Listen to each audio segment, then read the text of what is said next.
Welcome back to the Neo Marketing Podcast. Kyle Golding, Pritch Pritchard. Today, we're going to address the number one hurdle for businesses reopening and adjusting to coronavirus economy now that we are going back to business as usual. Welcome to the Golding Group Neo Marketing Podcast, a bi-weekly discussion of modern business communication. Good morning, Pritch. How are you today? I'm doing great, Kyle. How about yourself? Fantastic. Happy to see you. Happy to see that we're both out in the world, haven't been affected by this nasty virus that's going around. Thank goodness. Yeah. Hopefully everyone out there is the same way. I hope you guys are staying healthy, taking care of yourselves. But we also have to take care of our businesses. Right. And right now, a lot of states, cities around the country, depends on where you are, you're going back to your reopening. Phase one, phase two, we're rolling out the reopenings, right? And everyone is at a different place depending on where they are in the country, geography, how much effect it's had on you. Obviously, it's different here in Oklahoma City than it is in New York City or San Francisco. So there's still a common theme for business owners, managers, decision makers that they need to be thinking about right now as we go from a complete lockdown on our business and social activity into a reopening, phase reopenings, and what will eventually be a back to normal, like coronavirus was not squashing us, right? Right. Hate that term. Later I'll tell you why I hate that term. So the one idea that everyone needs to consider, think about, and really put at the front of your mind for your business decision making right now, the giant hurdle of uncertainty. Absolutely. And uncertainty is always a hurdle for business. It's always when people talk about how do I make my business successful, it comes down to communicating enough to get over uncertainty. When you're a new business or a new product or a new way of doing things, the uncertainty is people don't know what to expect from you. Right. Is it worth what I'm paying for it? Is this fair? Is it going to work for me? Is it going to solve my problems or give me value? That's the uncertainty that you typically you take up your marketing, your public relations, and you communicate the value that you're providing, and then people decide if it's worth it to them or not. Right. And there's always going to be a level of uncertainty. Yes. But what you're talking about. Well, we all have an uncertainty. So typically the key is you creating less uncertainty versus your competition and the uncertainty they have in the minds of the potential audience. Yeah. Well, right now the audience is everyone. Right. But you never hear me say everyone's your audience, right? But when we're talking about uncertainty, is everyone is being affected by the coronavirus situation, by the limitations, by restrictions, by not being open for business, right? Now everyone is being affected by the phased rollouts and reintroductions. What can open when? They have to wear masks and all the processes that the cities and states and federal government are requiring of them. And they're ultimately, the consumer, the audience, the people that we sell our products and services to, they're the ones with the uncertainty of, is this safe? Is this the right way to do it? What are my guarantees? And that uncertainty is hard for business. Right. It's real easy for business to understand. I sell a product service and I give you value in a normal scenario, but this uncertainty issue is a completely different situation. Oh, it absolutely is. Besides the business uncertainty that's always there, right? You have the uncertainty of how the regulations are going to affect you, right? And then you've got the massive uncertainty of people and their personal choices. Yes. Do I feel like I'm safe? If it's brick and mortar, is it doing enough to protect me? Do I feel confident that I'm not going to get the disease on the rebound? Yet balance out with trying to support local businesses. People understand you need to support the local businesses. Right. And then the second half of that too, though, is uncertainty internally. As the business decision maker, are you making the right decision for your business? Do you need to get open and get your cash flow happening and economics back up? Or do you need to be concerned with safety for your staff, for your customers, for the people you interact with? And then employees' uncertainty. Right. Do I go back to work? Right. Sometimes it's easy because they're collecting unemployment and it's more than they were making on the job and they're staying home. Right. Hopefully the government will fix that snafu relatively quickly. We need people to get back to work. But employees are uncertain about if they want to go back to work, if they can work from home, should they continue to work from home, or is it bad for corporate culture? I have arguments before and against all of those things. Right. But The central theme is uncertainty. Absolutely. So how do we combat uncertainty? Okay. Here it is. I'm going to listen. Everyone can use this, from the smallest mom and pop or a nonprofit or a church to huge corporations and anything in between. The key to defeating uncertainty and putting yourself back in some sort of normal selling relationship, transactional relationship with the people you do business with, is communication. Absolutely. Over communication. I don't think you can over communicate. Exactly. And especially right now. Absolutely.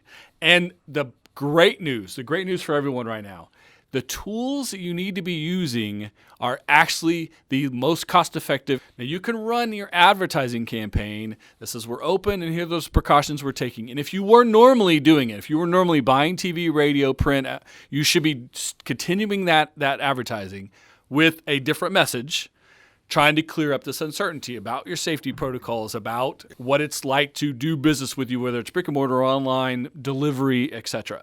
That's number one. Number two, you need to explain, over communicate, how your business is going forward in this transition period and how it will be in the future, because everyone's business has changed. Their business models have changed. Yep. Delivery and curbside is a great example of, you can call ahead, you can order ahead, you have to do it online, you come pick it up, we bring it out to you. That may or may not be the norm moving forward. It may be a little of that and a little bit of come inside, Sure. Participate with the staff, etc. Sure. So that's what do I expect? Do I have to call ahead? Do I have to order online? Or can I stop in and just buy it on the fly? Can I shop? Can I browse around? Do I have to wait in line because you can order that 10 at a time? Right. All of that information needs to be communicated. And then the long-term stability and predictability for your business. Am I going to continue to support a local business that I think will go out of business tomorrow? Or will I take my money, which I'm uncertain about because my job might have changed. I might be furloughed. I might be on unemployment. I might be in a business that can't open yet, and so I have to wait for my business to reopen to collect my paycheck. So I am being, that's the situation you're in, you're being really tight with your money as well. Absolutely. You want to support local businesses, though. And that's the whole point of the stimulus checks, folks. The $1,200 that the government sent you in a stimulus check was so to go out and spend it in your community. Right. I understand savings, and it's a smart idea to have savings to pay your bills. Paying the electric bill and paying the rent is fine. Negotiating not to pay your rent so that you can spend that money in a small business in your community has more impact because of the cash flow through your community. That's the point of those. So, folks, don't hoard your stimulus money. Spend it in a small business in your community that employs people, and the owner is someone who lives in your community. Sidebar. It was a complete sidebar. So, again, the answer to the pushback to all this is communication. It's over communication. You really can't over communicate, but it's not selling. Right. One more time. It's not selling. Third time. It's not Stop selling. selling. Right. It's relational. Absolutely.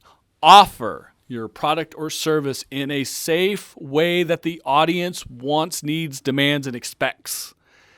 In a relationship that is beneficial for them first, and you as a business second. Now, that sounds backwards, but it absolutely is not backwards. Not backwards. Not at all. Right? People want to hear what you're going to do to protect them, to save them, Yes. to reduce that disease uncertainty. And if your service is solid enough, or your products are solid enough, and you've convinced folks that it's safe, Right? then they're gonna go in with a big way, and you don't need to Yes. tout it. And convince them that your business has longevity, and that supporting your local business will keep it afloat. Yep. People want to be engaged at that level. Absolutely. If you can engage your audience at that level, if you can give them create those expectations and live up to them, they then create an exchange with you. It works the way they expected. They feel good about being part of the process. They feel like they're supporting your business or keeping your business open, which is good for the community, good for the city, good for the state. Good for the people who own the business, work there. People will do it. They'll feel good about it. They'll continue to do it. And now you have a deeper, better business relationship than you had going into or before pre-COVID, if you will, with any of your audience. Right. That's the potential you have. That's the opportunity you have. Now, I've strayed away from using the word opportunity in the coronavirus scenario because at first it came suddenly. It was very devastating for a lot of businesses, a lot of uncertainty that businesses could survive or not. Now that because of PPPL and EIDL and other support systems that are out there, because the audience has been doing a good job of spending their money with their local businesses and supporting them through take out and carry out and things like that nature. Now that we are seeing reopenings and it goes out of a survival mode into a how do you move forward mode, I think now you can begin to think about this as an opportunity for you to have a better relationship with your audience. Yeah, an opportunity is not a bad word. It's not. As long as you're providing value. Exactly, but especially when we're talking about relationships. You have an opportunity to make that relationship more solid, more That's exactly right. Listen to Pritch say that one more time. It's so important. Well, the opportunity is to build a deeper relationship with your stakeholders. That's it right there. Well, I said earlier, don't sell, stop selling, not about selling. It's deepening your relationship with all the people you do business with the people you buy from and that you work with, that your subcontractors, your vendors, your suppliers, your employees, your internal processes, and then your external clients who buy your product or service. Everywhere in that chain, you have the opportunity right now to strengthen that chain, to make it better and moving forward in a way that everyone in that process wants to because of coronavirus, because of uncertainty, because this is what business will look like on the other side of this. That's your opportunity right now. Not selling. Your opportunity to create. You mentioned a couple things. We said this was an opportunity to deepen relationships. Not just with your target stakeholders who are going to potentially buy your product, but it's an opportunity to build loyalty among your employees. Yes. It's an opportunity to build that stronger relationship with your vendors, with your supply chain. I mean, every step in that process. Every aspect of doing business. Every aspect of doing business. People, when I said communication and I started talking about advertising a little bit, and I'm sure a lot of people immediately went to, what do our ads look like? Well, that's only one aspect of it. The selling, that's why the selling part isn't important. It's the communication part. Your advertising is creating this relationship. If you're doing that well, the sales come. Right. They happen. But you also, this is the key here, folks. If you want to go from being good to great, the real opportunity here is that relationship, not just with that audience, but with your internal, with your staff, the people you work with, and those vendors, subcontractors, et cetera. Absolutely. If you could strengthen that, because you've probably already asked them to maybe delay some bills or to help you have some flexibility on pricing and things like that through this process. You've already asked your supply chain to help you. Now here's your opportunity to provide back to your supply chain with flexibility, with collaboration, with ways that make everyone better so that you come out of this better than you went in. Absolutely. That's the idea. That's right. Exactly. So then I said earlier that the sales tools, not sales tools, communication tools. Don't sell, communicate. The communication tools, the best communication tools right now are the low cost, the free and no cost ones. Right. Your social media, your website, your email marketing. If you have a text program, if you have a sales staff that typically call or visit, they need to be making those calls, probably less visits, but some clients have told you come visit. They should go do that. They should make those calls. Again, don't sell. Exactly. Create relationships, have conversations, be human beings. So use your social media to communicate, over-communicate. You cannot do it too many times.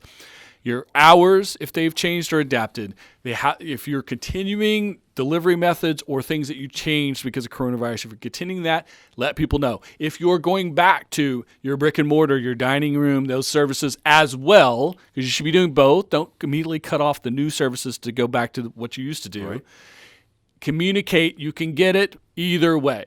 We're open this, we're not. But again, let people know up front as often as possible. If your hours have changed, if they're adaptation, and create the expectation.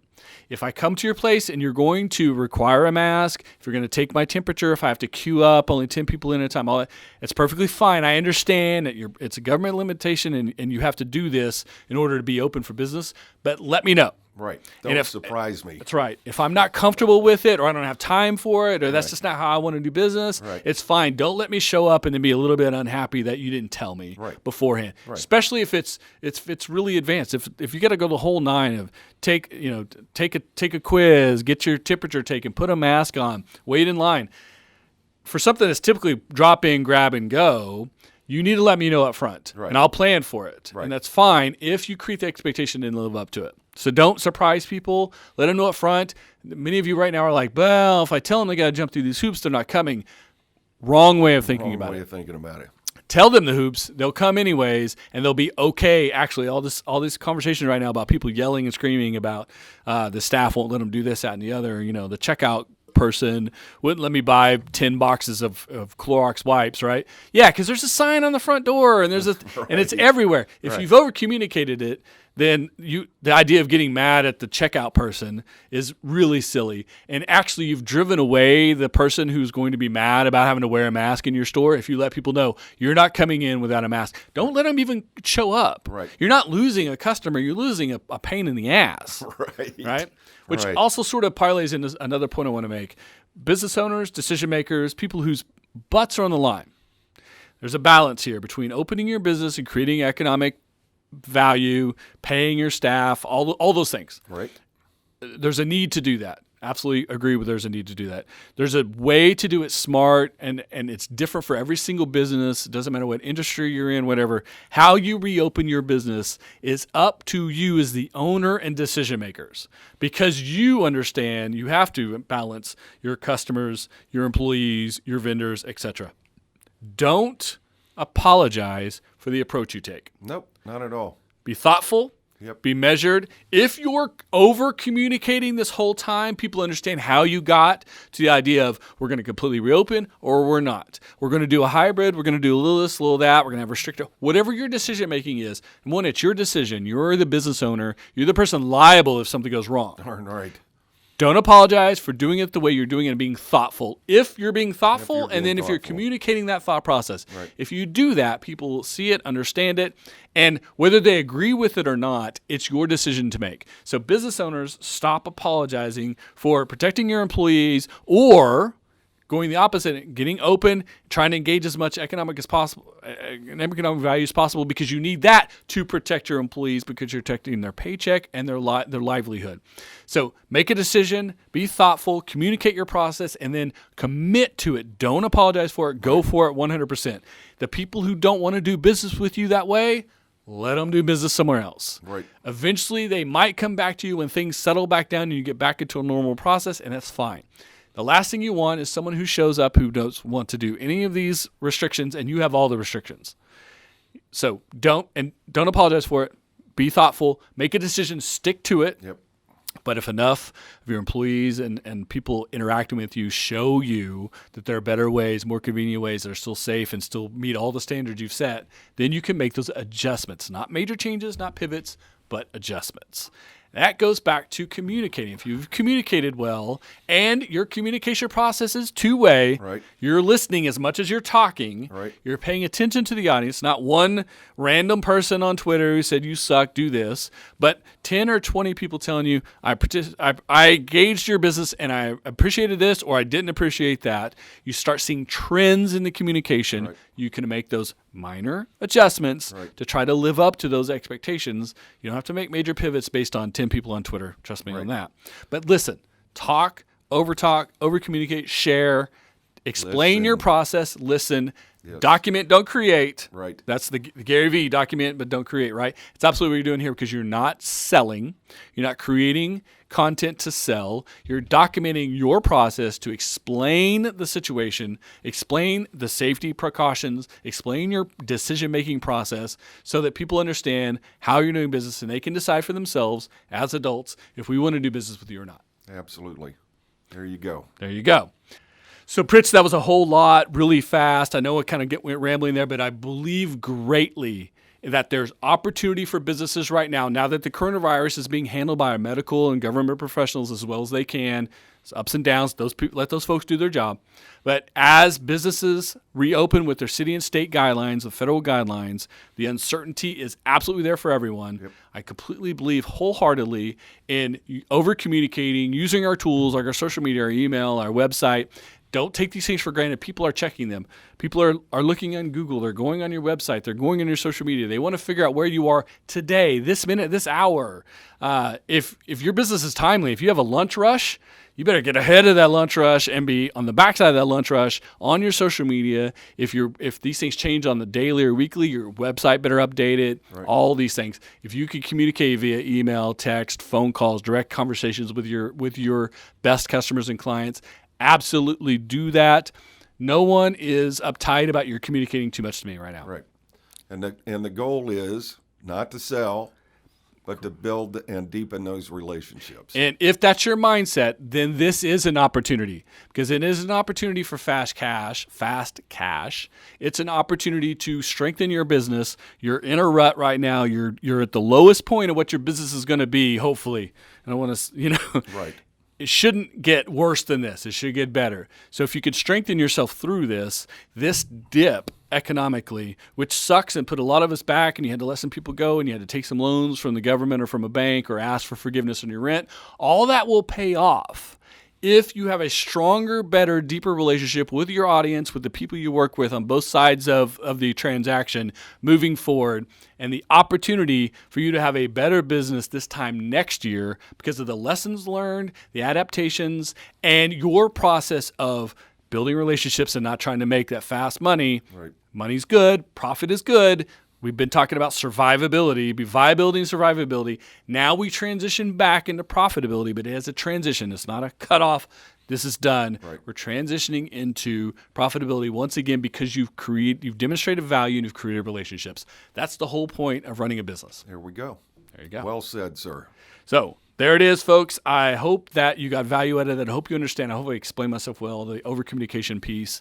Yep. If you have questions, if I haven't done a good enough job, hit us in the comments below, however you're listening to this or watching the video. Ask us on social media. You can find us all over the social media, be using the hashtag NeoMarketing. We appreciate you guys tuning in. If we can answer questions, if we can help you get better moving forward, this is an opportune time. You will transition. We will be stronger coming out of this. That's what winners do. That's what successful people do. And I think anyone listening to this podcast is going to fall in that category. So appreciate you guys tuning in once again to the Neo Marketing Podcast. We'll see you with a new episode in 2 weeks. Until then, good luck. Ciao.